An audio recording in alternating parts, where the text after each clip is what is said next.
Bonjour à tous et à toutes.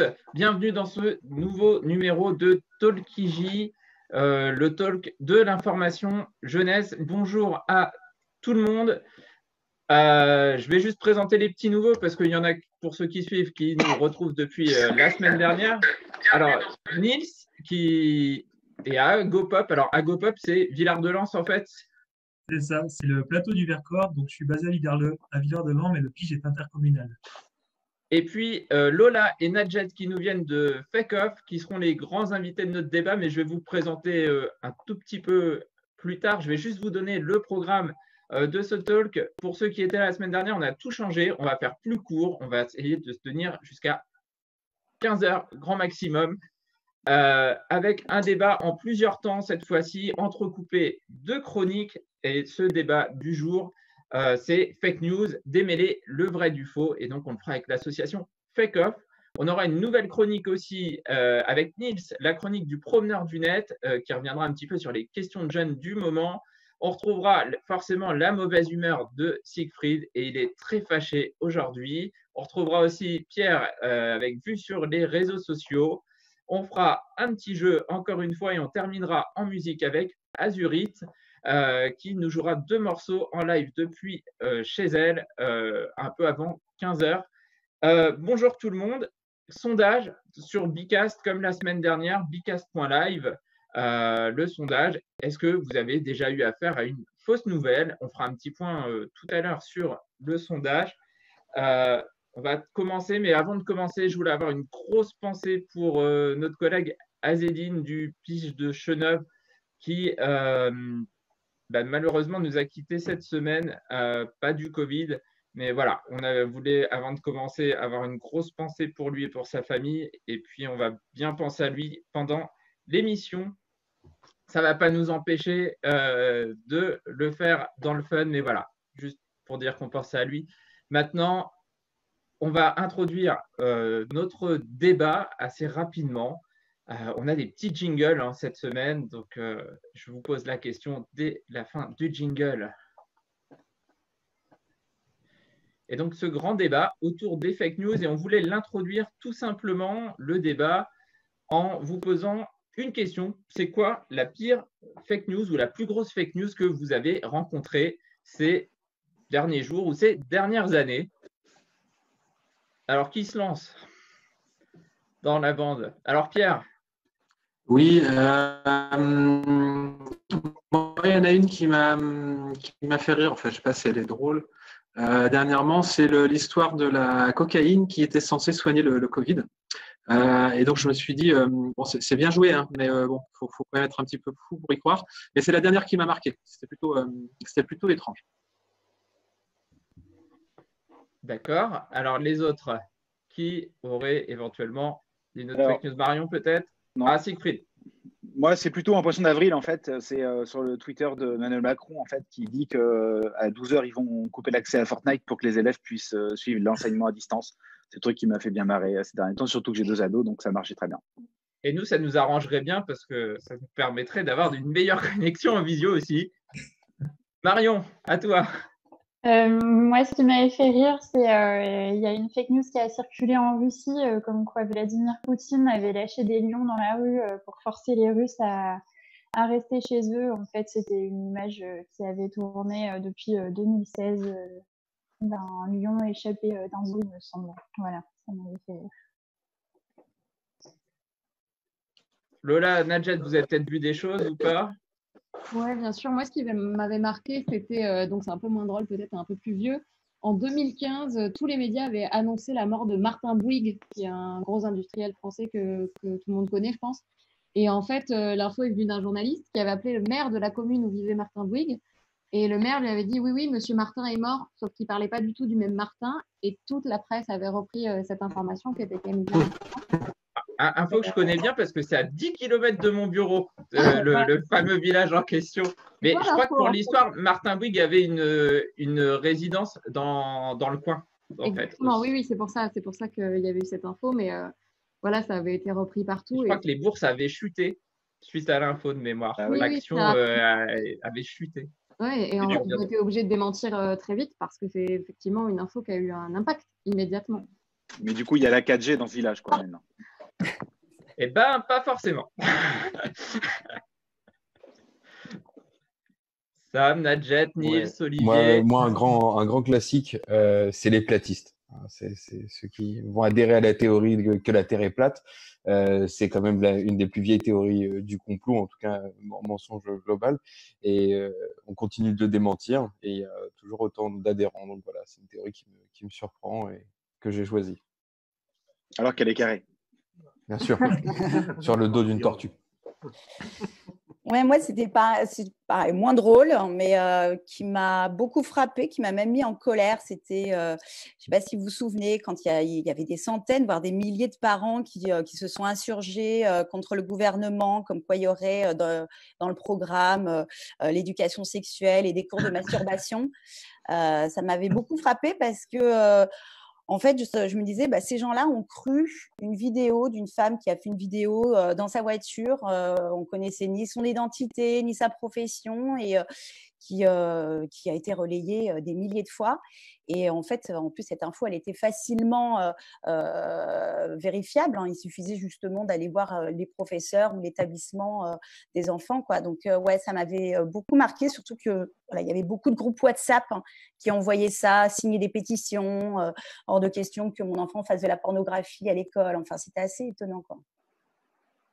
De mon côté, j'ai été vachement choqué, moi, en 2003, par l'affaire des armes de destruction massive irakiennes, et comment effectivement les États-Unis, avec l'Angleterre, avec des soi-disant preuves, avaient pu manipuler une grande partie au niveau de la communauté internationale et partir sur une guerre depuis 8 années avec des preuves qui n'ont jamais pu être effectivement justifiées. Et même si dans un bouquin, je crois, Bush revendiquait le fait d'avoir mal interprété des éléments de la CIA. À l'époque, je crois qu'en 2003, on ne parlait pas encore de fake news, si je me trompe. Et voilà, c'était vraiment quelque chose d'énorme, je trouve, à l'époque. Nils? Eh ben, moi, pour le coup, ça remonte il y a 2 ans. C'était une fake news. C'était la première fois que j'entendais parler de cette histoire. Nous, sur notre territoire, on a beaucoup de neige chaque année parce qu'il y a des stations de ski à Villard-de-Lans. Et j'avais pris un jeune en stop qui m'expliquait que cette année, c'était particulier parce que la neige qui était tombée venait de Russie, qui envoyait des espèces de bombes dans l'atmosphère pour faire neiger, que c'était de la neige artificielle, donc le froid était artificiel, et qu'on le ressentait parce que c'était vachement plus sec qu'habituellement. Donc j'ai essayé un peu de discuter avec lui pour comprendre les arguments du pourquoi, du comment, et on n'a jamais vraiment bien réussi à se comprendre et à s'entendre. Est-ce qu'il y avait un lien avec l'information du début de la cocaïne qui est ouais, c'est peut-être ça, en fait. Il avait vu des ours avant dans les rues. Je ne sais pas si... que la Terre était plate. Peut-être que Poutine a envoyé des ours aussi à Villard-de-Lans. Hein. Oui, aussi. Il a monté lui-même, d'ailleurs. Alors moi, il y en a une juste pour conclure le tour. C'est pas plus tard qu'hier, j'ai appris que les compteurs Linky véhiculaient le Covid, en fait, et qu'il y avait des gens qui étaient très inquiets face au compteur Linky. Alors, le compteur Linky, il cristallise quand même pas mal de fake news aussi. Et là, je me suis dit, d'accord, et donc certaines personnes pensent, et EDF, je crois, pas plus tard qu'hier, a dû faire un démenti en disant que ben non, les compteurs Linky ne véhiculaient pas le Covid. Bon, ça recoupe un peu aussi l'histoire de la 5G en Angleterre où les antennes sont brûlées. Juste rappeler aux gens qui nous regardent en direct qu'il y aura aussi un temps qui sera consacré à leurs questions. Donc, commentez le live. On nous fera remonter vos questions. On les soumettra à Nadjet et Lola si vous pensez que le compteur Linky véhicule le Covid, n'hésitez pas. Si vous avez des informations sur lesquelles vous avez peut-être quelques doutes, n'hésitez pas non plus à poser vos questions. On va nous les faire remonter ou alors nos collègues des points information jeunesse, des centres régionaux information jeunesse vont les relayer. Et donc, sur ce débat, Nadjet, Lola, vous présentez quand même rapidement. Donc, Nadjet, toi, tu es journaliste d'investigation, grand reporter et réalisatrice de documentaires. Tu travailles notamment pour des émissions qui vont parler aux gens, envoyé spécial, complément d'enquête, pas complément d'enquête, si, peut-être. Ouais. Capital 66 minutes, enquête exclusive. Et Lola, toi, tu es plus porté sur la radio, tu as travaillé à Radio France, tu travailles aussi sur des médias étrangers, RTBF en Belgique et puis une radio suisse. Et toutes les deux, vous intervenez aussi pour l'association Fake Off, que vous allez nous présenter pour travailler autour des fake news, mais vous faites aussi d'autres choses, des ateliers d'éducation aux médias en MJC, dans des collèges ou autres. Un petit peu comme nous dans le réseau IJ avec le vrai du faux. C'est un peu comme ça qu'on a appris à se connaître aussi. Voilà. Oui, c'est ça, l'association, elle est née en fait dans la foulée des attentats de Charlie Hebdo en 2015. Les deux fondateurs de l'association travaillaient dans une société de production qui s'appelle Première Ligne, qui était située juste en face du palier de Charlie Hebdo. Donc, ils étaient malheureusement, ils étaient présents à ce moment-là. Et suite aux attentats, il y a eu beaucoup de fake news qui ont été relayées sur Internet, et notamment, par exemple, la remise en cause des images d'un des journalistes de cette société de production qui avait filmé les frères Kouachi sur le toit, qui s'appelle Martin Boudot. Et beaucoup sur Internet disaient « Non, mais les attentats ont été prévus, regardez, le journaliste, il a un gilet pare-balles. » Bien évidemment, il y avait l'histoire de la carte d'identité des frères Kouachi. Donc voilà, ils ont vu beaucoup de fake news arriver sur le net et pas que. Et donc, ils ont décidé de fonder cette association. Et aujourd'hui, voilà, on travaille, on fait de la sensibilisation aux fake news, mais pas que, l'éducation aux médias, parce qu'on s'est dit qu'en fait, il fallait reconnecter avec les gens. Il fallait leur expliquer notre métier, qu'il fallait être transparent aussi, que peu de monde finalement connaissait véritablement le métier de journaliste, comment on travaillait, comment on recoupait nos infos, comment on sortait les infos. Donc voilà, on intervient auprès des jeunes et des moins jeunes, en milieu scolaire ou pas. Lola, tu voulais compléter ou pas? Non, pas forcément. Je trouve que c'est très complet ce qu'a dit Nadjet. Après, effectivement, on a beaucoup de fantasmes autour du métier de journaliste. Nous, on le voit souvent. Ça suscite des réactions parfois assez vives. On va nous dire « Ah, vous mentez tout le temps » ou bah, c'est vous qui contrôlez tout. En fait, c'est important d'expliquer ça aux gens, aux jeunes notamment, mais pas que d'ailleurs. Et ils sont très friands en fait de savoir comment effectivement on travaille, comment on recroise les sources, etc. Et ce qu'on essaie nous de dire pendant les ateliers qu'on fait, que ce soit dans n'importe quel endroit, c'est que n'importe qui peut croiser les infos. Il y a aujourd'hui beaucoup de sources d'informations. On a le droit d'aller piocher à droite, à gauche et de se faire son propre avis. Nous, on n'est pas là pour donner notre avis, on est là pour relayer les faits. Après, c'est aux gens de se faire leur avis. Et en fait, ça marche très bien. Et les gens, une fois qu'on leur explique ça, je pense qu'ils les gardent en tête, et notamment les jeunes. Alors, moi, j'allais vous poser la question pour lancer le débat. Comment on fait en ce moment, cette période de Covid, pour trouver la bonne information? À quoi on doit être vigilant? On nous communique énormément de chiffres tous les jours. Comment vous, en tant que journaliste, globalement, vous faites le tri dans tous ces chiffres? Il y a les règles de base. Hein. Il y a vraiment les règles de base. Il n'y a pas besoin d'être journaliste d'investigation ou FBI, etc. Il y a vraiment des choses toutes simples à faire. Nous, là, en ce moment, c'est vrai qu'il faut savoir que les journalistes, hein, il y en a beaucoup qui sont confinés. Hein, et par exemple, tu parlais des chiffres, hein, comment on récupère les données chiffrées. Donc, il y a des points presse, hein, il y a des points presse qui sont faits quotidiennement par le ministère de la Santé. Et ces chiffres, en fait, ils sont repris par les agences régionales de santé et puis par des organismes spécialisés. Par exemple, là, sur les points presse qui sont faits, en ce moment, il n'y a qu'un journaliste, hein, le journaliste de l'AFP, hein, qui se veut un petit peu le représentant des journalistes, hein, qui récupère ces infos et qui les relaie aussi auprès des confrères, mais pas que. Après, on va sur le site du ministère de la Santé et c'est là où on peut voir les données, les cas détectés, les gens qui sont à l'hôpital, etc. Mais plus précisément, comment ça se passe? En fait, d'où viennent ces chiffres?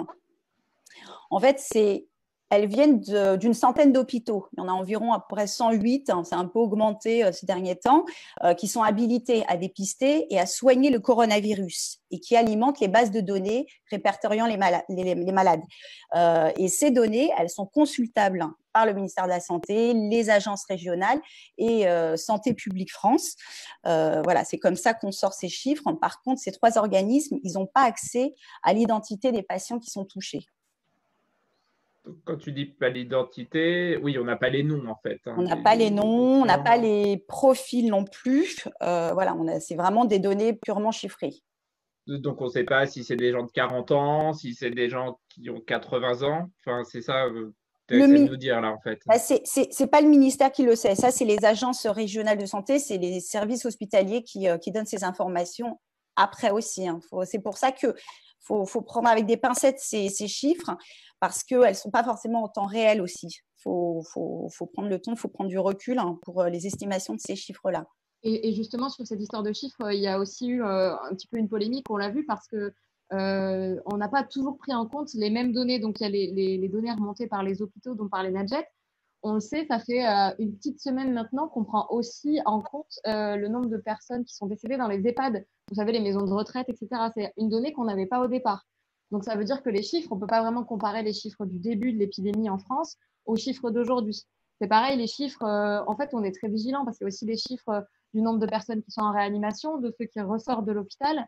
Donc, les chiffres qu'on nous donne tous les jours, on le voit encore hier soir, il y a eu un bug technique, c'est ce qu'on nous a dit au ministère de la Santé, qui fait qu'on n'a pas eu les chiffres des EHPAD. Donc, ça veut dire que le chiffre d'hier, il n'est pas comparable aux chiffres d'avant-hier. Ce qu'on essaie de vous dire, c'est que nous, comme vous, face à ces chiffres-là, on est très vigilants. Et surtout, ce qu'il faut garder à l'esprit, c'est que ce sont des chiffres à minima, puisqu'on a énormément de mal à dépister la population. On n'a pas de chiffres pour l'instant de toute la population entière du nombre de contaminations. Donc, c'est des chiffres qui sont vraiment, c'est le minimum de cas qu'on ait pu comptabiliser et remonter. Et puis, il faut faire attention parce que la comptabilité des chiffres n'est pas faite de la même façon dans les différents pays. Donc, c'est en fait, comparer par exemple les chiffres de la France avec les chiffres de l'Italie ou de l'Allemagne, c'est assez délicat. Donc, c'est pour ça, c'est des estimations. Et comme disait Lola, c'est à minima, il faut prendre avec des pincettes ces données chiffrées. Surtout quand elles viennent de Chine. Pardon, Romain. Surtout quand elles viennent de Chine. J'ai envie de faire un peu de provocation. Ouais.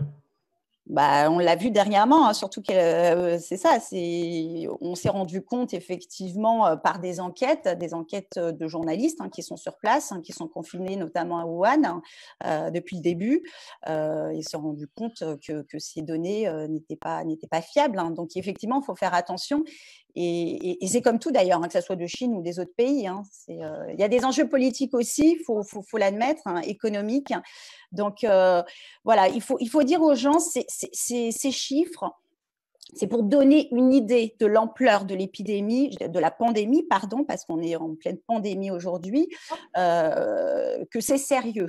Après, il ne faut pas se dire bon voilà, j'ai pas le chiffre exact, c'est pas grave, mais c'est vraiment pour se rendre compte que ça touche tout le monde et qu'on est dans un cas très sérieux aujourd'hui.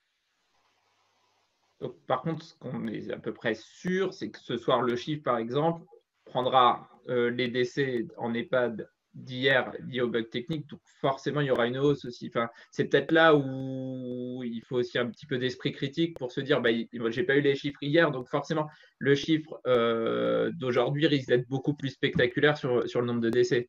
Oui, complètement. Et justement, ils ont changé de méthodologie. C'est ce qui est très gênant. C'est qu'au départ, Jérôme Salomon, qui est le directeur général de la santé, donc du ministère de la Santé, au début, il donnait le chiffre global, c'est-à-dire qu'il additionnait, donc il disait pas combien il y avait eu en 24 heures de morts supplémentaires.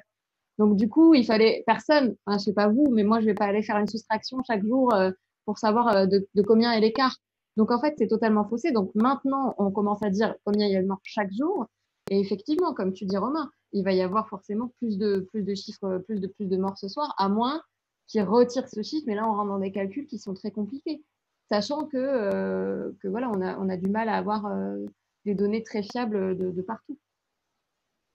Et surtout, on a ces infos, elles nous viennent que d'une source, le ministère de la Santé.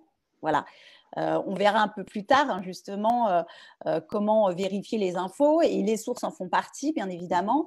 Et du coup, là, encore une fois, on n'a qu'une source, donc on doit s'y fier ou pas. Mais en tout cas, c'est pour ça, encore une fois, on le répète, il faut prendre avec des pincettes.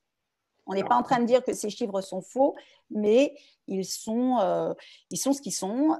Et du coup, faut faire Et attention puis, avec ça. les statistiques, c'est bien, mais le plus important, c'est ce que tu disais, c'est que la situation, elle est grave, peu importe qu'on soit 10, 12, 14. En fait, globalement, le message qui est à faire passer, c'est que la situation, elle est grave, qu'il y a des mesures qui sont enclenchées. Et c'est ce qu'on disait au début, le chiffre d'aujourd'hui sont les gens qui sont pistés. Et donc, c'est beaucoup plus important que le nombre de personnes qui ne l'ont pas été. Donc voilà, de manière générale, le message à retenir, peut-être plutôt que les chiffres, c'est de se dire, bon, on reste chez nous et puis on va essayer d'endiguer tout ça. Complètement, ouais. Alors pour finir ce premier phase du débat, on avait coutume quand même de dire qu'il y avait en France, je crois, 60 millions de sélectionneurs de l'équipe de France de foot. Et là, depuis quelques semaines, on s'aperçoit qu'on est 60 millions ou 70 millions d'épidémiologistes et de virologues. Moi, j'avais une question pour les journalistes que vous êtes. Comment on fait venir justement un expert sur le plateau? Parce que, alors, on voit des chefs de service d'urgence, des épidémiologistes, des chefs de service en réanimation. Comment on choisit en fait ces invités, et voilà, comment on fait le tri en fait pour savoir qu'on a affaire à un réel expert? Je pense qu'en fait, il y a la question de la légitimité aujourd'hui qui se pose. Nous, en tant que journalistes, comme je disais là, on relaie les faits.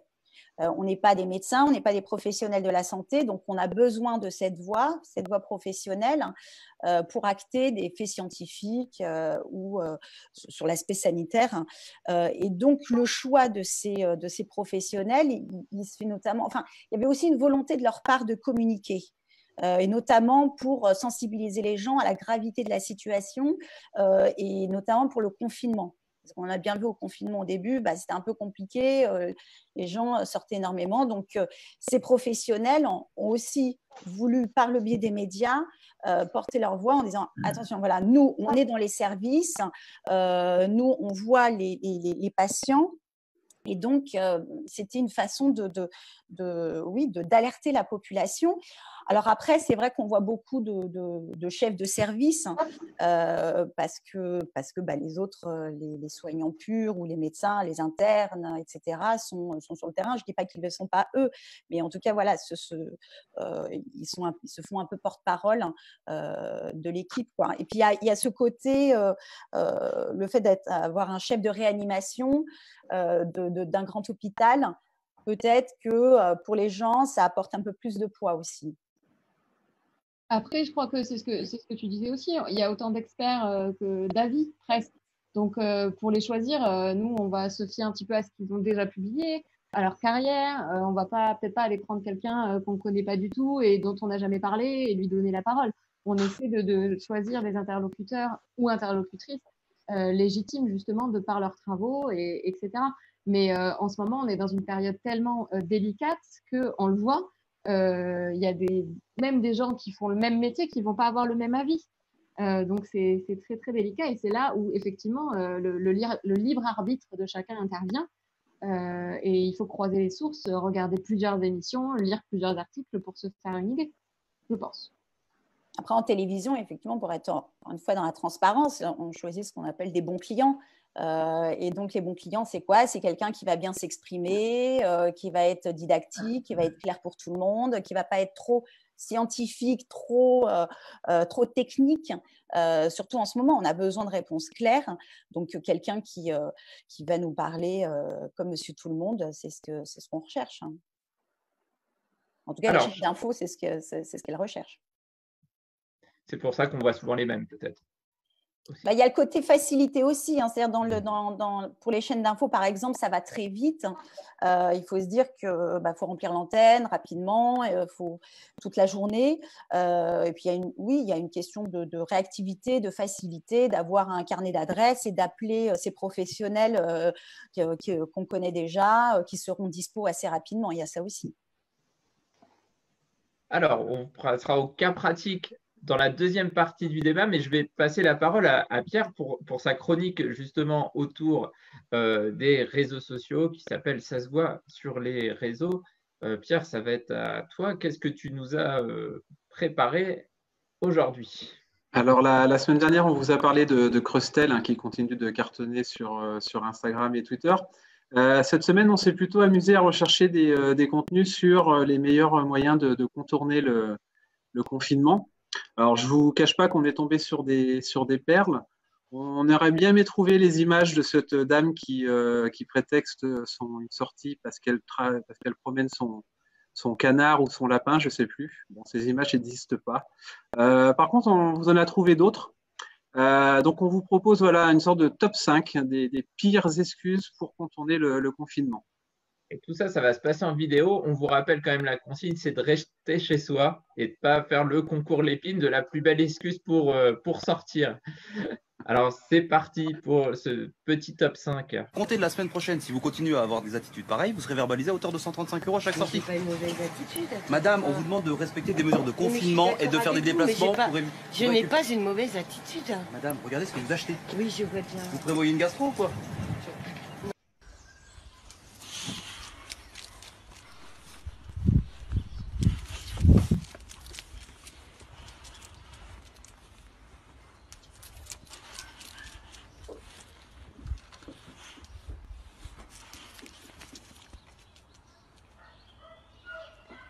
Ragazzi, è assurdo.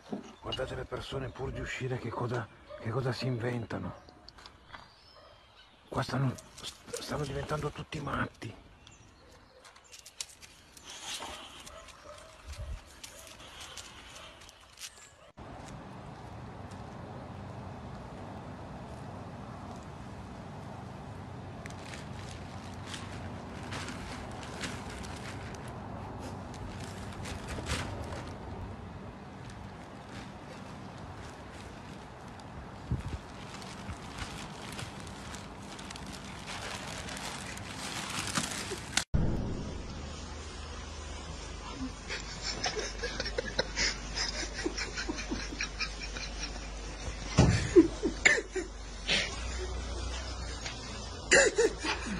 Mira che formatico, l'avevo fatto ci passo di fiore.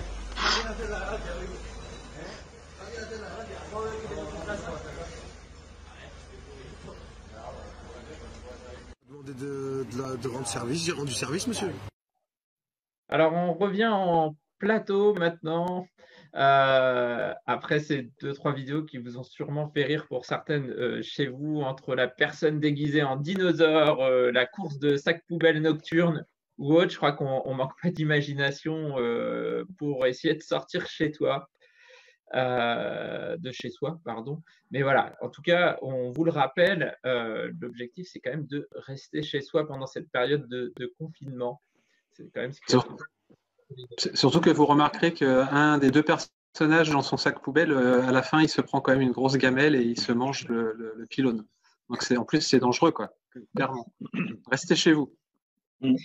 Il y a aussi cette idée de ne pas créer de sur-accident pour non plus engorger. Alors, on va faire un petit point sur ce sondage, si vous voulez bien. Le sondage, avez-vous déjà été confronté à une fausse information? C'est un plébiscite 100% de oui. Donc, c'est-à-dire que c'est un sujet qui touche tout le monde. Et on voulait justement revenir sur un exemple très concret de fausses informations qui circulaient. C'est un sujet qui nous intéresse tous, parce qu'on disait en ce moment il faut rester chez soi, mais on a tous qu'une hâte, c'est d'être déconfiné. Et la semaine dernière, on a une carte de déconfinement qui est apparue. Alors je vais l'afficher et qui donnait des zones de déconfinement. Alors moi je voulais, Nadjet et Lola, vous poser quelques questions autour de cette carte. Pourquoi on crée une telle carte au final? J'ai envie de te dire, c'est la fake news que tout le monde attendait. Hein.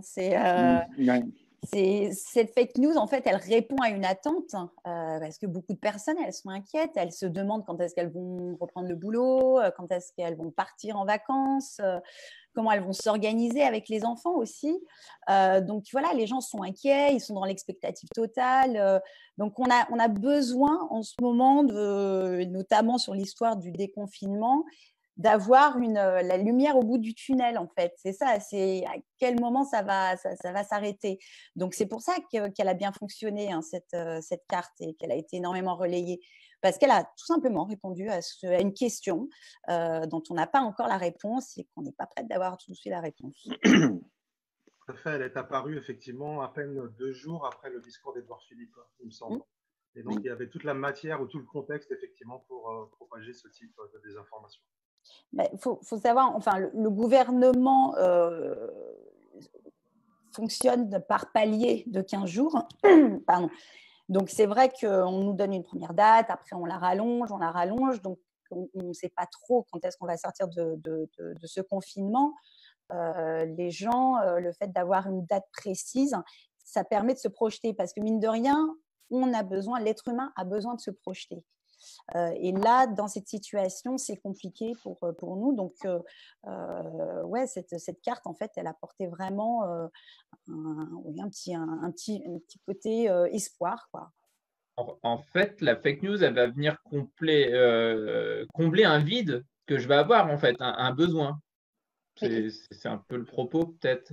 C'est exactement ça. En fait, elle est venue répondre à un besoin qu'on a tous. Je ne sais pas vous, mais nous, tous les jours, on joue au pronostic avec mes potes. J'ai lancé des paris dans la famille. Voilà, exactement. On en est tous là à se dire quand est-ce qu'on va sortir. Et c'est pour ça qu'elle a été massivement relayée. Moi, je l'ai reçue, je ne sais pas vous, mais moi, je l'ai reçue, cette carte d'amis très proches, etc. Elle vient, effectivement, comme dit Nadjet, répondre à notre obsession du moment. Là, en ce moment, on veut juste avoir une date, même si pour certains, je crois qu'il y avait des sorties de déconfinement jusqu'à fin mai sur cette carte. Donc, c'est pour ça qu'on l'a relayée, parce qu'il y avait un côté, ça y est, j'ai la réponse, j'ai un scoop, en fait, et n'importe qui peut l'avoir, donc je la relaie. C'est aussi ça, une des raisons pour laquelle elle a beaucoup tourné. Oui, puis c'est le fait aussi qu'on soit tous concernés. Il n'y a pas une personne qui n'est pas concernée par le confinement aujourd'hui, et c'est plutôt rare sur une actualité, ça nous touche tous. Effectivement. A priori, les dinosaures ne sont pas concernés quand même. Quoi? Le dernier existant, Denver, ça fait un petit bout de temps qu'on ne l'a pas vu, donc c'est… Blague de vieux. Blague de vieux. Et oui, on doit mettre 10 balles dans la pied. On n'a pas un jingle pour ça? On n'a pas de jingle encore, mais la semaine prochaine, ça viendra. Non, mais oui, tout le monde fait ses pronostics, c'est vrai. Mais c'est pas… lundi, c'est foutu. C'est pas bête l'histoire du scoop aussi. Tout le monde a envie d'avoir le scoop, tout le monde a envie de balancer le tweet le premier, etc. Il y a aussi ça quand même, qui est vachement… Et donc justement, on a des personnes aussi qui ont peut-être un peu plus de crédibilité ou en tout cas qui ont un impact plus grand, qui sont emparés de ce scoop. Je pense à Cyril Hanouna par exemple, pour ne pas le citer, qui sort son téléphone en pleine émission et nous dit je viens de recevoir une info et il affiche la carte. Est-ce que globalement, est-ce que ça a tendance à renforcer forcément l'impact de cette carte? Dans le cas de Cyril Hanouna, dans ce cas-là, ce qui est intéressant, c'est d'analyser justement ce message qu'il a envoyé, enfin sa déclaration plutôt. Il nous dit quoi? Il dit « Je ne sais pas si c'est une bonne info, mais c'est une info qui tourne, donc je vous la donne, une info que j'ai reçue. J'ai reçu un SMS. » Alors, qu'est-ce que ça veut nous dire? En fait, en sous-texte, il sous-entend qu'il y a une info qui circule, il y a une exclue qui circule, dont on n'a pas encore connaissance. Enfin, voilà, en tout cas, ces téléspectateurs n'ont pas encore connaissance. Et du coup, Cyril Hanouna, lui, en recevant ce texto, par son réseau, il nous dit quelque part, ben voilà, moi j'ai des personnes, soit de haute sphère ou bien renseignées, qui ont cette info-là. Donc, je vous la balance. Et en même temps, il se dédouane en disant, mais je ne sais pas si c'est une bonne info ou pas. Sous-entendu, il veut éviter les problèmes. Il veut éviter Exactement. les problèmes. C'est une manière de dire, ben voilà, c'est pas une bonne information, c'est pas une mauvaise, on ne sait pas. Voilà, donc comme je ça, me dédouane. Il fait ce que fait tout le monde en fait. Hein. Je ne sais pas si c'est bon, mais je relais. Trois quarts des infos partagées qui ne sont pas vérifiées. C'est ce que disait Samuel, je crois, tout à l'heure. On va être le premier à avoir l'info et la donner au final. Il y a cette course au scoop peut-être aussi. Et est-ce que c'est la même chose chez les journalistes ou pas? Excusez-moi, j'ai un scoop d'un ami de confiance, Denver, le dernier dinosaure, vient de choper Covid. Non, mais en plus, Cyril Hanouna, c'est vrai qu'il a cette particularité dans ses émissions. Si on analyse un petit peu sa façon de présenter, souvent il dit à ses téléspectateurs, à ses fanzouz, mes petits chéris, je vous dis tout, moi je suis transparent, je viens de recevoir un texto, j'ai reçu un appel, j'étais avec les patrons de la chaîne. Il y a un côté, voilà, contrairement aux autres émissions plus traditionnelles ou aux autres journalistes, moi je vous dis tout, je vous cache pas. Je vous cache rien, et d'ailleurs, enfin, on l'a bien vu aussi lors des émissions qu'il a faites pour les spéciales Gilets jaunes. Voilà, il y avait le côté, moi, contrairement aux autres, je suis pas comme les autres, je vous dis tout. Et c'est ça en fait le problème, c'est que Cyril Hanouna, sous couvert de cette soi-disant transparence totale, encore une fois, contrairement aux autres qui cachent, il y a les gens vont dire non. Est-ce qu'il n'y a pas une forme de rhétorique un peu complotiste derrière ça? De dire on vous met dans le secret, on vous met dans la confidence, on ne vous dit pas ce qui se passe, donc venez me regarder parce que moi je vous donne la bonne information? C'est exactement ça. Déjà, rien quand il commence en disant il y a une info qui tourne, qui circule. Encore une fois, sous-entendu, vous ne le savez pas, vous ne le savez pas encore. On nous cache, on ne nous dit pas tout. Il y a un côté, ça tourne sous le manteau, quoi, quelque part. Voilà, et c'est typique. Il joue la connivence aussi, il y a ça aussi, comme tu disais, il joue la connivence. Et effectivement, nous, si on relayait toutes les rumeurs qui nous arrivent aux oreilles, ce serait festival, quoi. Mais après, il faut savoir que Cyril Hanouna n'est pas journaliste. T'en as pas une ou deux pour nous, là? Ah si, bah alors j'ai Denver qui vient de m'appeler justement. C'était le pangolin 0 en fait. Ah, bien vu. Alors, moi j'avais une question du coup, si vous aviez des infos, est-ce que les cloches sont confinées ou pas? Ça va intéresser certains quand même pour dimanche. Est-ce que les cloches sont confinées à Rome ou pas? Enfin, c'est la question moi que je me pose depuis plusieurs jours. On va mettre l'AFP sur le coup. Hein. Moi, je pense que si les cloches ont une attestation dérogatoire de sortie, ça devrait aller. Motif impérial. Hein. Conseiller la case à cocher aussi. Chocolat nécessaire pour le moral. D'accord. Autre point, juste pour revenir sur Cyril Hanouna, il y a aussi une mise en scène. C'est-à-dire que techniquement, il sort son téléphone, le tweet s'affiche. Globalement, il ne venait pas de recevoir le tweet. C'est-à-dire que si on rentre vraiment dans le décryptage, vous le savez sûrement mieux que moi, pour lutter un peu avec la régie ici, forcément, on a préparé parce qu'il dit je reçois un message et ça s'affiche directement sur grand écran derrière. Ça sent quand même un peu la mise en scène. Oui, bon après, pour être tout à fait honnête, après, en télévision, on fait de la télé, donc il faut que ça soit visuel. Donc, nous, quand on fait des reportages, on explique malheureusement, on ne peut pas tout filmer en direct, on peut pas. Donc, il y a quelque part une petite mise en scène qui est faite parce que on ne peut pas être là au bon moment ou recevoir les infos en live in direct. Mais non, le plus gênant, c'est qu'il ne donne pas ses sources. J'ai reçu un SMS, mais on ne sait pas de qui. Vous, à la rigueur, on sait que c'est Denver qui vous a envoyé le texto, mais lui, on ne sait pas en fait. Donc, moi, c'est vraiment ça qui me gêne. C'est j'ai reçu un texto, mais on ne sait pas de qui, on ne sait pas dans quel contexte. Et ça, c'est grave parce que c'est vraiment la première chose à avoir, c'est la source. D'où vient son information? Alors, puisque s'il est tellement transparent que ça, qu'il le dise, d'où vient cette information? Alors justement, comment on la décrypte cette carte? Parce que si on a choisi la carte aussi, c'est parce qu'elle cumule ces partages, cette attente. Pour nous, c'est un vrai cas d'école finalement. Il y a aussi des choses qui auraient dû nous mettre en alerte quand on regardait la carte finalement. Oui, bien sûr. Alors d'abord, c'est ce que vous disiez tout à l'heure, mais tu nous demandais, Romain, s'il y avait une course au scoop. Alors moi, je vais vous dire un truc. Le jour où on aura cette carte, vous allez le savoir, je pense, en 5 minutes, parce que tout le monde aura l'info. Là, si vous avez tapé au moment où cette carte a circulé, carte de déconfinement, et qu'il n'y avait rien, ni sur le site du Monde, ni sur le site de France Info, ni d'RTL, ni de rien, déjà, mauvais indice. Si ça tourne que sur Twitter, les infos primordiales importantes qui concernent toute la population ne tournent pas d'abord sur un compte anonyme de Twitter, en règle très générale. Je ne sais pas si, Romain, tu peux remontrer la carte, mais effectivement, il y avait des indices, voilà, assez criant. Si vous regardez en haut de la carte, il y a un logo de la DRAC. Alors, qu'est-ce que c'est la DRAC? C'est la Direction régionale des affaires culturelles. En gros, c'est eux qui accordent les subventions aux spectacles, aux artistes, etc. Vous m'accorderez que c'est donc pas eux qui sont en train de gérer le déconfinement de tout le pays. Hein. Voilà, ils ont des attributions, mais pas celle-là. Donc déjà. Ou alors c'est peut-être un complot des festivals. Hein. Ah oui, avec un gros lobby derrière. Hein. C'est peut-être les vieilles charrues ou le Hellfest qui a lancé la chose. Hein. Peut-être. Méfiance. Le Hellfest a annoncé son annulation, donc peut-être pas. Ah, sinon ils auraient pas eux alors. Et il y a un autre indice aussi, si vous regardez toujours cette carte, c'est qu'en bas, il y a un logo du ministère de la Défense. Sauf qu'en fait, il y a un problème, c'est que le ministère de la Défense ne s'appelle plus comme ça depuis 2017 déjà. Il s'appelle maintenant le ministère des Armées. Donc voilà, ça voudrait dire… Après, c'est un montage qui est très bien fait. Et je ne sais pas vous, mais moi, je me suis arrêtée 2 minutes quand même. Quand je l'ai reçu, je me suis dit, tiens, qu'est-ce que ça dit? Qu'est-ce que ça dit? Est-ce que c'est vrai? Etc. Et en fait, en creusant, ces logos ne sont pas appropriés, ils n'ont rien à faire là, ils sont faux, ils correspondent à rien. Et encore une fois, le meilleur indice, si vous recevez quelque chose comme ça, vous, à la maison, je vous promets, allez taper sur Internet, sur Google, sur un site fiable, celui que vous voulez, même le site du gouvernement. De toute façon, cette carte, elle sera en ligne directement.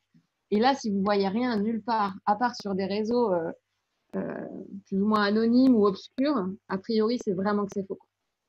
Parce que là, en l'occurrence, effectivement, le gouvernement, c'est eux qui prennent la décision de ce déconfinement, avec bien évidemment le conseil des scientifiques qui rattachent à l'Élysée. Donc, pour le coup, cette fois-ci, la source fiable, c'est bien le gouvernement.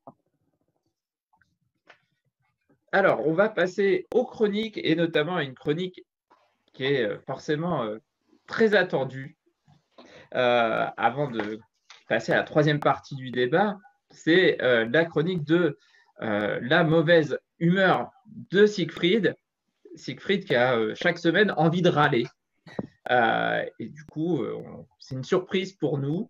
On attend ta surprise. Alors, sur quoi tu vas râler, Siegfried? Alors, c'est pas vraiment râler, en fait.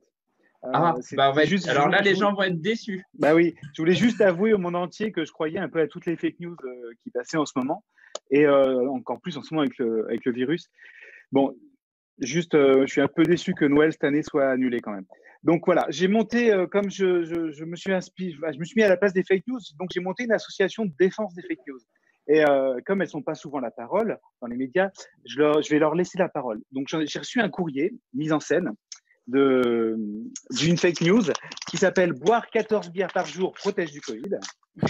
Alors, je vais vous lire la lettre. Alors, je suis obligé de lire la lettre. Elle ne peut pas le faire elle-même parce qu'elle n'est pas encore levée, en fait. Non, ça, c'était une blague. Vous étiez censé rigoler, mais c'est pas grave. Un peu blague de vieux, mais drôle. Okay, oui, ça fait un peu blague de vieux. Jingle. Alors, on m'a soufflé dans mon oreillette qui s'appelle WhatsApp que la semaine prochaine, nous aurons un jingle son pour les blagues de vieux. Si. Alors, je vous lis la lettre. Bonjour, je m'appelle Boire 14 bières par jour protège du Covid. Je suis connu depuis environ 1 mois. J'ai déjà fait plusieurs fois le tour d'Internet. Et ce que je cherche, c'est qu'on parle de moi. C'est sûrement le lobby du houblon maltais. J'ai même envie de dire, c'est même ma raison de vivre. Alors, vous me critiquez beaucoup, mais en fait, on n'est pas méchants. On vit dans vos cerveaux sans trop faire de bruit et nous sommes réellement traqués que depuis quelques années. Comme Al Capone avait Elliott Smith ou Dora l'exploratrice avait Shipper, arrête de shipper, pour les plus jeunes, j'ai un ennemi. Enfin, j'en ai plusieurs. Ils s'appellent les fact-checkers. Bon, moi, je trouve un peu qu'ils se la pètent un peu avec leur nom à l'américaine. Alors, ces fact-checkers, ils pensent qu'en croisant, en vérifiant leurs sources, ils peuvent me rendre moins viral. Ils peuvent toujours essayer, en fait, parce que je suis juste programmé pour me nourrir des petits points faibles et naturels qui sont dans vos têtes.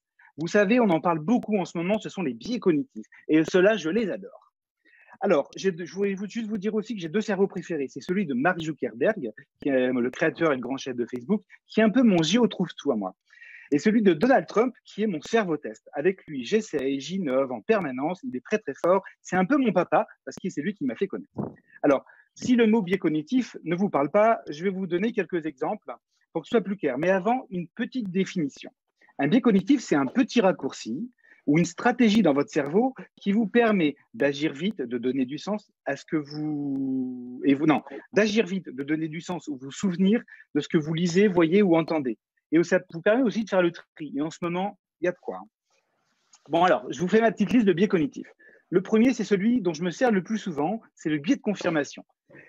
Alors, c'est quoi? C'est préférer les informations qui confirment l'opinion que j'avais déjà sans jamais chercher à les contredire. C'est comme si tu croises extraterrestres et que dans ton moteur de recherche préféré, tu tapes toujours preuve de l'existence des ovnis. Le deuxième, c'est l'effet Mandela. C'est une altération de l'altérité, une altération de la réalité. Vous allez penser savoir qu'une chose est vraie, mais elle ne l'est pas totalement. Par exemple, vous pensez tous que Dark Vador a dit « Luke, je suis ton père ». En fait, non, il n'a pas dit ça. Il a dit « Non, je suis ton père ». Vous pouvez aller vérifier. Hein. Le troisième, c'est le principe d'autorité. Celui-là, on le cultive depuis notre plus tendre enfance à l'école. C'est notre tendance à obéir et à croire aux figures d'autorité. D'après vous, qui a inventé l'école? Eh bien non, ce n'est pas Charlemagne, parce que l'école existe depuis l'Antiquité. Ou alors c'est peut-être Dorothée. Enfin, je ne sais plus, c'est une blague de vieux. Et un dernier pour la route, c'est le « c'est pas moi, c'est eux ».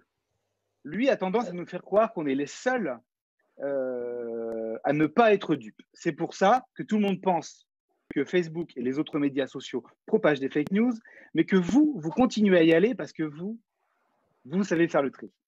Ah, tiens, ça me fait penser à Siegfried qui, en lisant ma lettre, se croit malin et croit qu'il a tout compris. Ah, j'allais oublier, il me faut aussi bien un petit moyen de transport. Alors, j'en ai plusieurs depuis que j'existe, mais en ce moment, ceux que je préfère, ce sont les médias sociaux. Mon pote Mark Zuckerberg, a inventé 2 trucs plutôt efficaces. Le premier, c'est le fil d'actualité. Ah, celui-là, je l'adore. Jusqu'ici, il fallait sortir, aller chercher l'information. Maintenant, il vient directement vers vous, sur vos murs, vos fils d'actualité, et vous alerte en permanence. C'est encore mieux que mon ancien moyen de transport qui était la télé, parce qu'elle, fallait l'allumer. Et mon chouchou, c'est le bouton de partage, parce que lui, il brûle le doigt, mais c'est tellement bon. Et c'est lui qui me donne ma popularité. Alors, merci d'avoir écouté ma lettre jusqu'au bout, et j'espère que mon témoignage vous a touché. Arrêtez d'être con. Bisous, bisous. Voilà, c'est bon, j'ai fini. Voilà, j'ai fini la lettre. C'est pas moi, les propos ne sont pas de moi.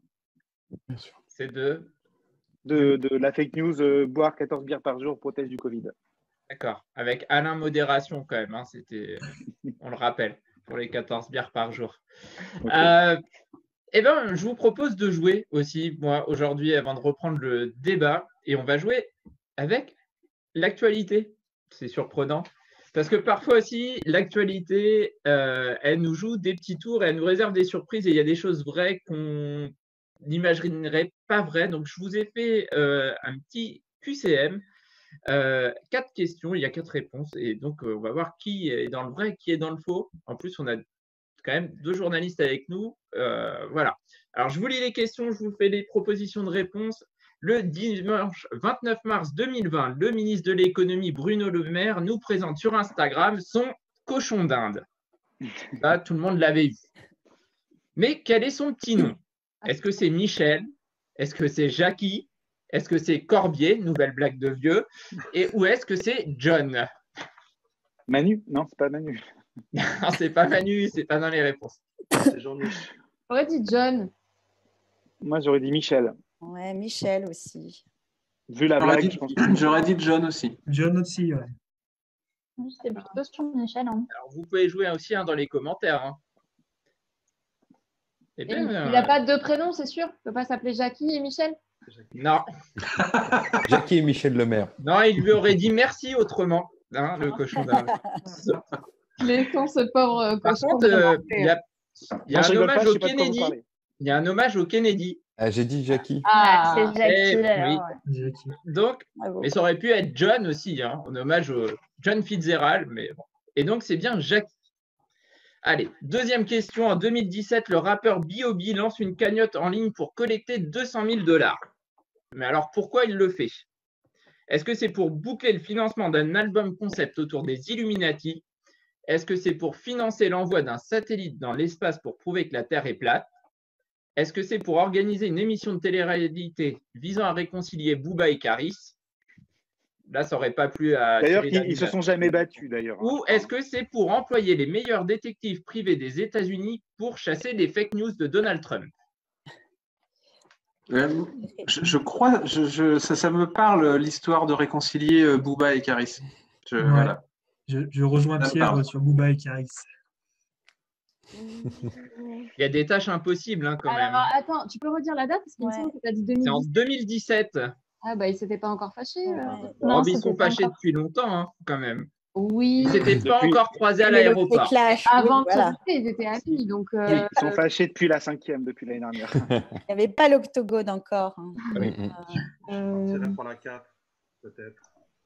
Les fake news chasser les fake news Ouais, de je Donald partirais Trump. sur celle-ci aussi. Ouais, 2017, on était dans la Ah, Samuel, tu me déçois beaucoup, toi, en tant que platiste. Il Ouais, voulait je envoyer un pense. satellite dans l'espace pour Ouais, prouver c'est que la Terre est plate. Ah, Bon, mince. alors, je vous rappelle malgré tout le concept d'un satellite. Il doit tourner en orbite de quelque chose de rond. C'était assez voué à l'échec quand même comme tentative. Alors, bilan de la collecte, hein, au bout de 4 jours, 1766 $ quand même. Il y a des gens qui ont donné, mais on était loin des 200 000 $. Troisième question, question médecine en ce moment. Pour quelle recherche les Français Roger Mieuxet et Bourras Bengoudi-Difa de l'Université de Toulouse ont-ils reçu un Ig Nobel? Alors déjà, il faut savoir ce que c'est qu'un Ig Nobel, mais ça, est-ce que c'est pour une étude sur la température des testicules des postiers, une étude sur un meilleur passage des calculs rénaux dans les montagnes russes, une étude montrant que les fœtus réagissent mieux à la musique diffusée si elle est à partir de l'intérieur du vagin plutôt qu'à travers le ventre, ou une étude sur l'impact du didgeridoo sur le sommeil? Ah, moi, j'aime bien le didgeridoo, moi, et sur les soirées aussi. C'est l'utérus, moi. Moi, je Ouais, sens aussi. c'est l'utérus que ça me parle aussi. Le son dans l'utérus, ce serait mieux pour les bébés qu'à travers le ventre. Alors, tu as dit le vagin, parce que là, carrément, dans l'utérus, ça fait loin quand même. Ouais, techniquement. Avec un didgeridoo. Ouais. Eh bien, Postier, les postiers. il y avait un hommage à la lettre de Siegfried dans ma question. Mais oui, Puisque c'est une étude sur la température des testicules des postiers. Ils ont remporté l'Ig Nobel d'anatomie. Alors, les Ig Nobel, c'est l'anti-prix Nobel, en fait. Ça prime les recherches les plus drôles. Ce qu'il faut savoir, c'est que toutes les réponses sont vraies. Et c'est que des récipiendaires des autres années. Donc, effectivement, en 2018, l'Ig Nobel de médecine, c'était une étude américaine qui conclut qu'effectivement, quand vous avez des calculs rénaux, ça peut être intéressant de faire des montagnes russes. Donc, rendez-vous chez Space Mountain. Et voilà. J'ai l'impression qu'on est dans Burger Quiz, là. Oui, un peu. Hein. Mais on joue avec l'actu et c'est vrai. Et dernière question. Donc, en 2018, aux États-Unis, à quoi servait l'argent détourné par 2 sœurs enseignantes de la caisse de l'école privée dans laquelle elles travaillaient? Est-ce que c'était pour s'acheter des films en VOD sur une plateforme légale? Est-ce que c'était pour compléter leur collection de vinyles de rock underground? Est-ce que c'était pour se payer des virées à Las Vegas? Ou est-ce que c'était pour faire des emplettes sur les boutiques en ligne des plus grands créateurs? Oh, Las Vegas, c'est sympa. Ouais, je dirais Las Vegas aussi. Ah oui, une bonne réponse, c'était pour se payer des virées à Las Vegas. C'est parce que c'est ce qu'on fait aussi avec Nadjet. En fait. Ouais, c'est ça. On tape dans les caisses des assos et voilà, on s'en va. C'est pas vrai. En ce moment, ça va être compliqué pour vous virer à Las Vegas, mais donc voilà, tout ça pour dire que parfois l'actualité peut être quand même aussi surprenante et que l'esprit critique marche dans les deux sens pour aussi aller vérifier parfois ce qui pourrait nous paraître faux peut être vrai. On va revenir à la troisième partie du débat. Je crois qu'on a reçu des questions pour vous d'ores et déjà. Alors, on avait une question. Je vais voir cette question. Alors, c'est un complot. Il y aurait apparemment un journal réputé qui a dit qu'un tout-puissant grand patron a mis presque la moitié de ses employés au chômage partiel et par contre, il s'était accordé plus de 30 millions d'euros de dividendes sur la même période. Ah, alors, on n'a pas le titre du célèbre journal? Non. A priori, confinement, info ou intox. Alors, a priori, ce serait nouvelops.com. Et on n'a pas l'entreprise. Non, on n'a rien. Non, on n'a rien. C'est arrivé sur les commentaires. Voilà, ça nous est arrivé comme ça. Bah, en fait, c'est ça, c'est que encore une fois, nous, il faut le contexte, trouver, enfin un minimum d'infos qui permettent de vérifier. Il faut qu'on sache dans quel pays c'est, dans quel contexte, s'il y a des noms, le nom de l'entreprise, du patron. Voilà, ça peut aider, même pour vous, hein, tout le monde, hein, ça peut aider à vérifier l'info. Là, comme ça, c'est clair qu'on ne va pas s'avancer à dire si c'est vrai ou faux. J'ai l'article sous les yeux. Ouais. En cherchant rapidement, effectivement, on est bien sur un site sur le nouvelops.com Donc, on a le président de Plastic Omnium et donc du lobby des grandes entreprises françaises, donc c'est Laurent Burel, et son groupe a recours massivement au chômage partiel payé par l'État, mais il ne veut pas renoncer à se verser de généreuses dividendes, il y a une faute, une trentaine de millions d'euros pour sa famille. Peut-être quelques virées à Las Vegas avec ça. Et effectivement, on a un article. Alors, il faut être abonné pour voir l'ensemble. On a l'air d'être sur une source qui a l'air plutôt fiable, je pense. Ouais, Nouvelle Obs, après, si on va aller plus loin dans l'enquête, nous, par exemple, en tant que journaliste, on irait demander directement aux salariés aussi, on irait sur place ou dans les contacts. Et au patron. Voilà. Et voilà, les différents services, services de com, etc. Ouais, c'est en fait recouper, contre-enquêter, demander à ce monsieur, effectivement, si c'est le cas, hein, peut-être qu'il va le dire directement. Là, il le sait, quoi. On peut lui demander directement. Et si ce n'est pas le cas, aller voir, passer par la petite porte et puis demander à d'autres interlocuteurs. Mais c'est possible. Hein, En tout cas, c'est quelque chose qui marche très bien. C'est l'article le plus lu et le plus partagé sur le Nouvel Obs, hein, sur leur site. Donc, preuve aussi qu'on va chercher. Alors, c'est sensationnel, mais si c'est vrai, c'est d'autant plus intéressant. En tout cas, l'info vaut le détour. Et d'ailleurs, dans l'article, on apprend aussi que cette famille, c'est la 63e plus riche de France. Donc, effectivement, l'enquête, là, j'ai l'article en entier, l'enquête de l'Obs est assez longue. Voilà, après. Malheureusement, j'ai envie de vous dire, ou heureusement, chacun, celui qui nous regardera aura son avis, mais c'est pas interdit de faire ça. Voilà. La question a été soulevée en ce moment. Hein, mais... la phrase de Bruno Le Maire était intéressante puisqu'il demande si c'est possible de ne pas trop verser mais demander, c'est gentil, en fait, comme verbe. Ouais. On ordonne quand on demande. Mais je pose la question, est-ce qu'il n'y a pas eu dernièrement effectivement notamment Bruno Le Maire qui a demandé aux banques un petit peu de se calmer sur le reversement des dividendes aux actionnaires, c'est ça, au vu du contexte. Oui, je crois que c'était la BNP ou... Oui, mais c'est des recommandations au même titre que pour les banques de ne pas prélever, par exemple, des agios, voilà, d'encourager à l'effort national. Hein, mais après, il n'y a rien de. Bon, on se croirait sur BFM là. Il faut qu'on passe à autre chose. J'ai pas mon écharpe rouge. Le temps passe très très vite. Excuse-moi, on a un petit peu explosé les compteurs et je crois qu'il y a Nils aussi qui nous attend pour sa nouvelle chronique. En tout cas, Lola Dadjet, si les gens ont des questions, ils peuvent vous contacter via FakeOff, je pense. Vous pouvez aussi éventuellement poser vos questions auprès du réseau Information Jeunesse, au moins pour certaines choses. Mais voilà, FakeOff qui réunit des journalistes d'investigation. Voilà, alors vous avez un petit compte Instagram, c'est asso_fake_off de mémoire. Ouais, voilà, donc... et je vais passer la nouvelle chronique, la chronique du promeneur du net. Et aujourd'hui, c'est Nils qui s'y colle pour cette. Attends, il a son attestation nouvelle chronique. Promener, hein. Oui. Sur le net. 1 kilomètre, hein, 1 kilomètre à la ronde, attention. Alors, le promeneur du net, il a cet avantage de beaucoup se promener sans trop bouger normalement. Donc, il trouve tout son sens en période de confinement.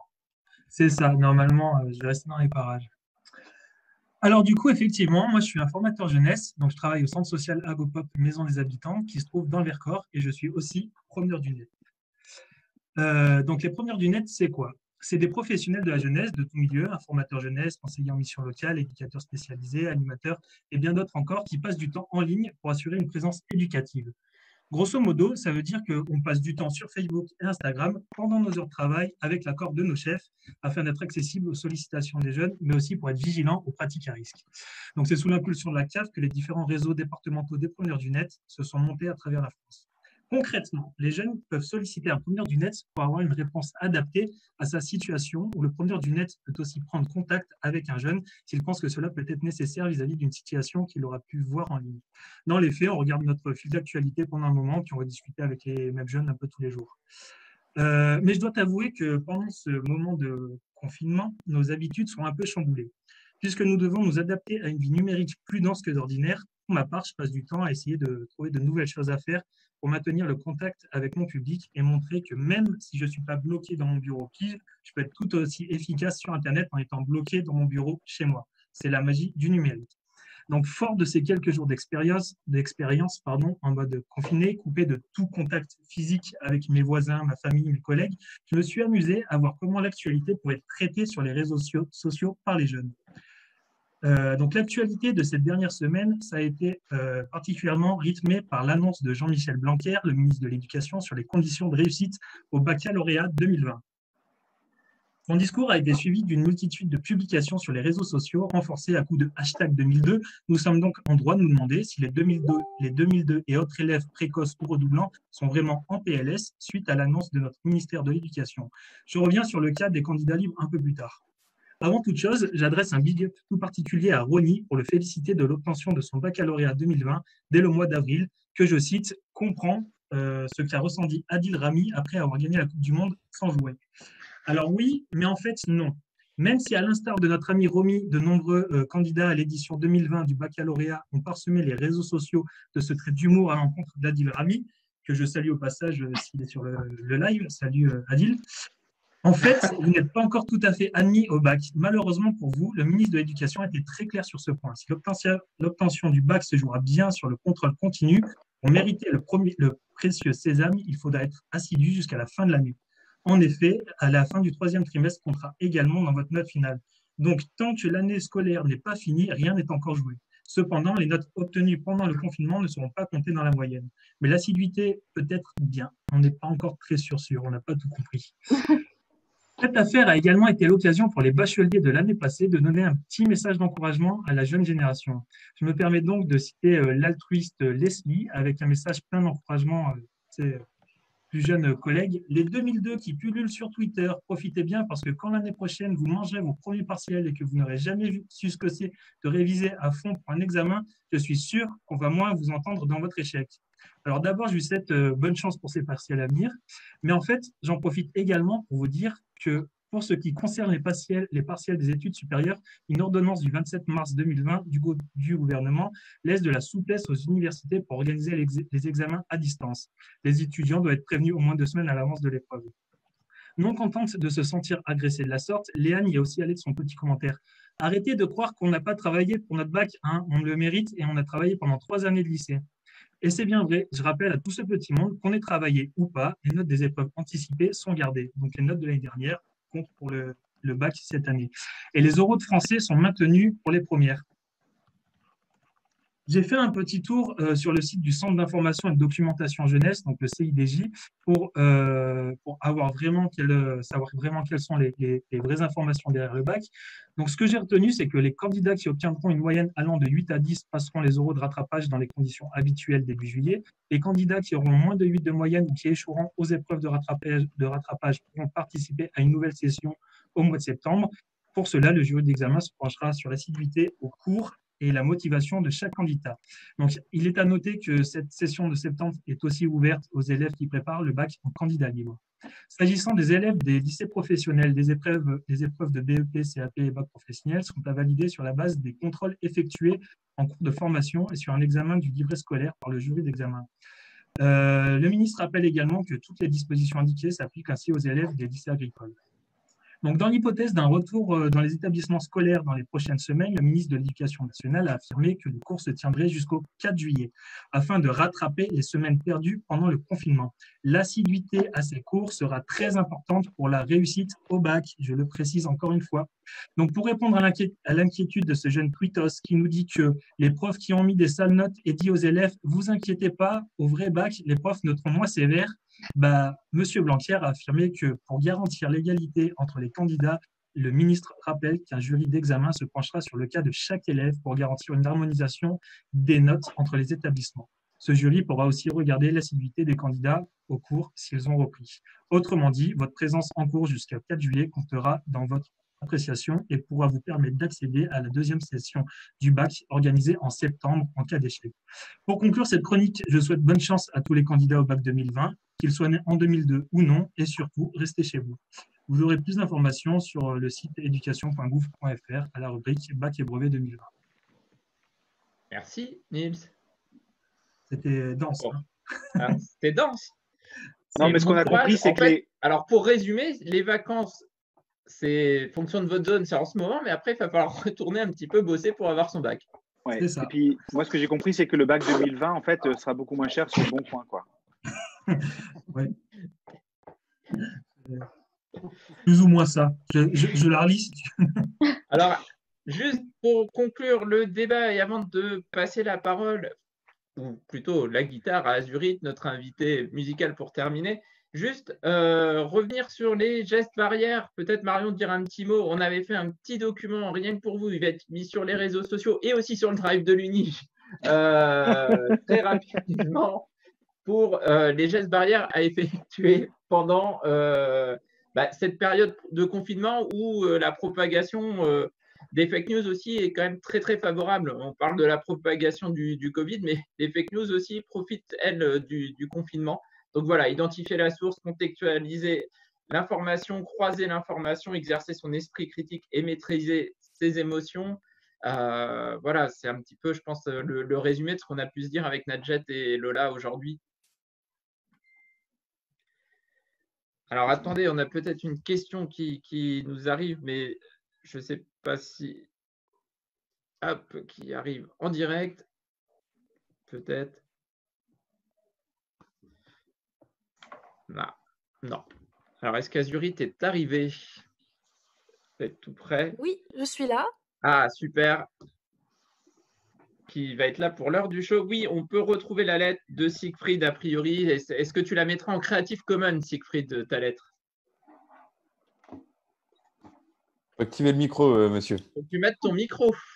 Dis oui, je vais peut-être faire un petit point orthographe dessus. Et puis après, un petit point orthographe. Donc, on sur vous le drive. promet. Sur le drive de l'Uni.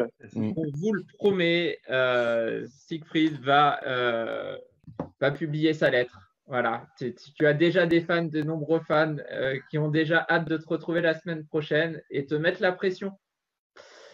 Et donc, on accueille Azurite. Coucou, Azurite. Tu es chanteuse, tu es du Mans. Est-ce que tu peux te présenter pour cette heure du show? Alors, juste après mon petit jingle éventuellement, mais tu peux déjà commencer à te présenter. Ok.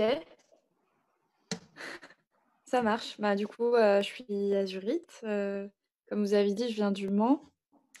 Et ça fait à peu près 2 ans que je fais des concerts un petit peu partout dans l'ouest de la France. Et c'est une passion qui m'a commencé quand j'avais 15 ans. J'ai commencé à écrire mes textes en guitare-voix. Et là, du coup, en ce moment, je travaille avec un looper qui me permet en fait de superposer des couches d'instruments. Donc des voix, des guitares, des percus électroniques. Et du coup, en concert, ça me permet d'être autonome. Voilà. Donc c'est un solo. Alors, ton temps de confinement, là, tu le mets à profit pour travailler sur des nouveaux morceaux. Qu'est-ce que tu fais, toi, en tant qu'artiste pendant ton confinement? Là, en ce moment, je termine de préparer mon EP qui est prévu pour le mois de juin. D'accord. Et du coup, voilà, ça permet d'avoir un peu plus de temps pour finir l'administratif, les choses comme ça. Parce que tout le reste est fait, les prises de son sont faites, tout ça. Et puis sinon, je prépare aussi pour les prochains concerts, en fait, prendre de l'avance pour les prochaines dates. Pour les prochaines dates après le confinement. Tu vas nous jouer 2 morceaux. Avant ça, moi, je veux conclure parce que c'est toi qui vas avoir le privilège d'avoir le dernier mot de cette émission. Je voulais remercier Lola et Nadjet de l'association Fake Off. Merci beaucoup de nous avoir éclairés aujourd'hui. Merci Nils d'avoir été le premier promeneur du net à venir dans Talkige. La semaine prochaine, on retrouvera sûrement un autre promeneur du net d'une autre région de France. La semaine prochaine, on va monter le thermostat. L'émission aura pour thème sexo. Donc voilà, avant l'été. On vous promet des belles surprises la semaine prochaine. Restez connectés sur les réseaux sociaux parce qu'on vous promet des invités très sympas la semaine prochaine. Au moins autant que Nadjet et Lola, voire qui était très sympa. Mais voilà, on aura On aussi est des peut-être beaux moins invités. caliente, mais bon. Forcément, c'était moins propice à la légèreté. Ce sera peut-être encore plus léger la semaine prochaine. On vous retrouve jeudi prochain à 14 h.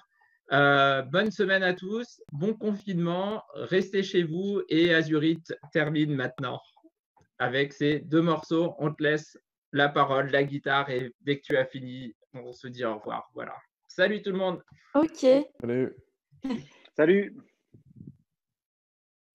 C'est à toi. Du coup, je vais commencer avec.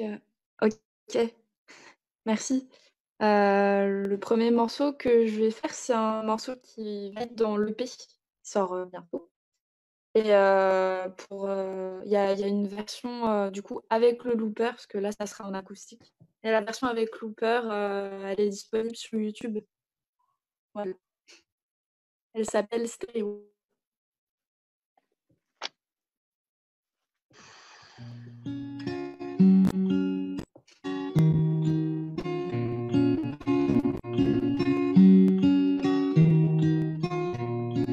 Not a destination, I guess I see in black and white. I can lift up my voice, there's no evidence to find. I live in stereo, I live in stereo, I live in stereo. I live in stereo, I live in stereo, I live in stereo. The play lies on the right and go with the little voice. All of them surely in my mind, surely in my mind. All of them surely in my mind, surely in my mind. All of them surely in my mind, surely in my mind.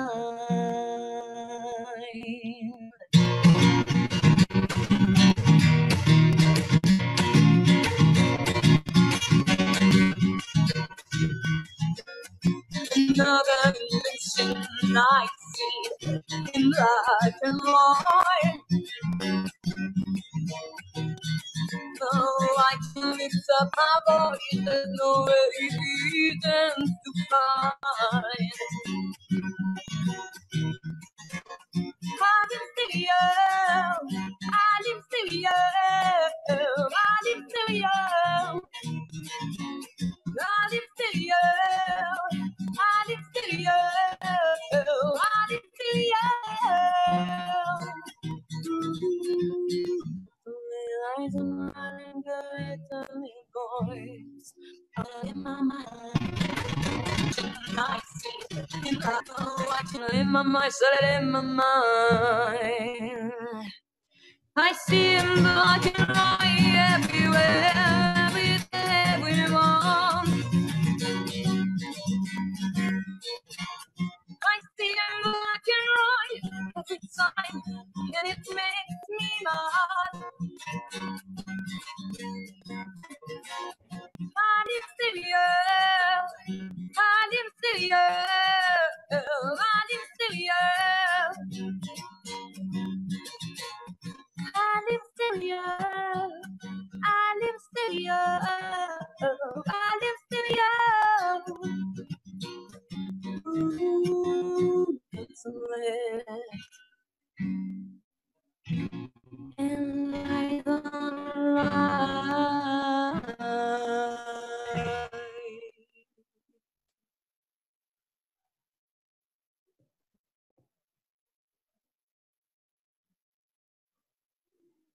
Merci.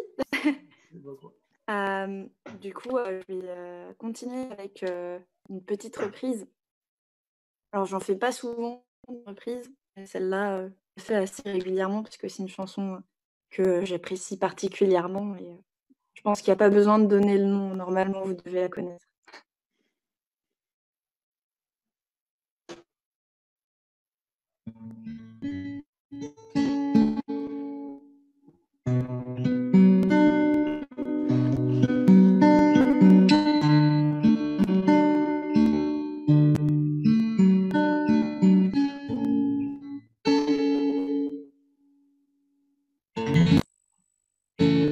I keep my life is still trying to get the gravity of hope.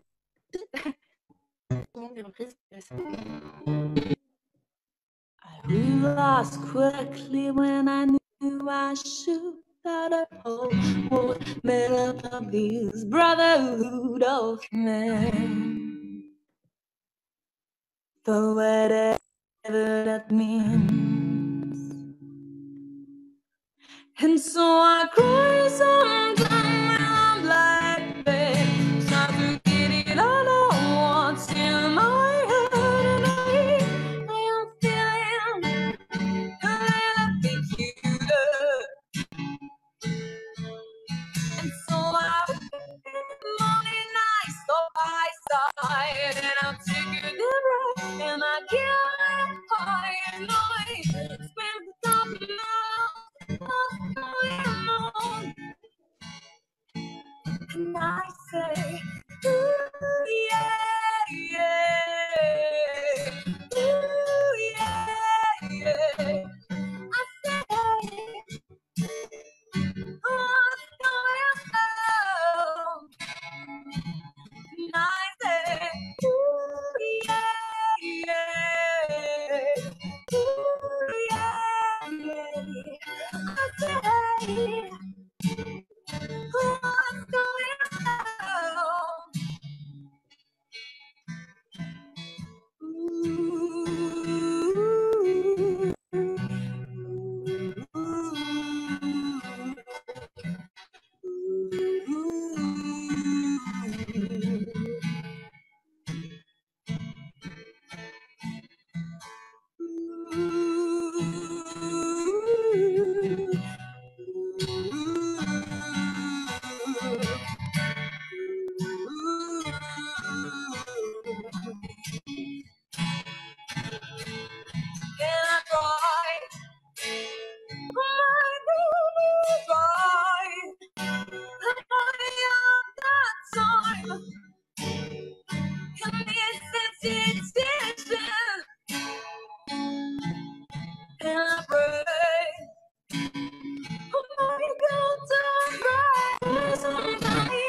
And so I pour some down my blood, try to get it all off what's in my head. And I am feeling a little peculiar. So I will side by side, and I'm taking the road, and I get high in my sense of what's going on. And I say, ooh, yeah, yeah, ooh, yeah, yeah. I say, what's going on? And I say, ooh, yeah, yeah, ooh, yeah, yeah. I say, what's going on?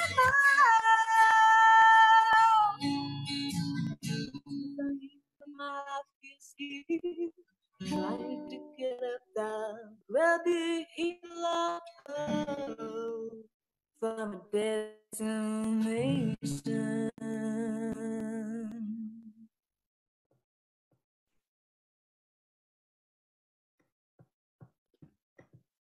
Merci, Azurite. Bah, Juste merci à peut-être vous nous pour dire, parce que le l'invitation. son, c'est les aléas du direct n'étaient pas trop bons, où on peut retrouver ta chaîne YouTube, sur Insta, sur ton Facebook. Juste. Ouais, alors du coup, on peut retrouver du coup les actualités sur ma page Facebook. Donc c'est Azurite. Et aussi Instagram, il y a aussi sur mon site internet où il y a les actualités. C'est azuritmusic.wixsite.com. Voilà. Et puis voilà, dès le mois de mai, il y aura un clip qui va sortir, donc un autre morceau du coup de l'EP. Et voilà, j'ai hâte qu'il sorte bientôt. Voilà. Eh ben, merci à toi, merci à tous et à la semaine prochaine. À très vite. Au revoir. Au revoir. Au revoir.